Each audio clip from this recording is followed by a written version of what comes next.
How to cancel Tubidy FM subscription.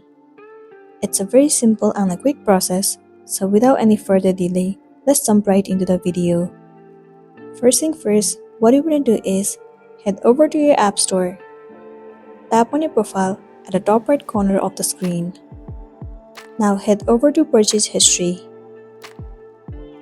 In this page, you will be able to see all the list of the purchase that you have made. Right now, I haven't purchased any of it, so it's empty.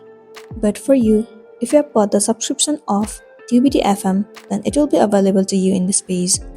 If not, then what you want to do is head over to the settings of your device. Move into your Apple ID at the very top of the screen. Move ahead to subscriptions. Wait for a while for it to load. It will be landing you on this page.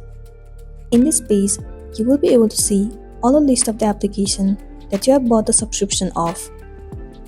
The Tubidy FM application should be available to you in this page. If it's available, then all you want to do is click on it. Scroll down to the bottom. Cancel subscriptions will be visible to you. Click on it and then tap on confirm.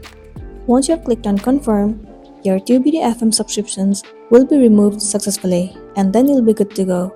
So that's all for today, and this is simply how you can cancel Tubidy FM subscriptions. Make sure to smash the like button and consider subscribing to our channel. We'll see you in the next one.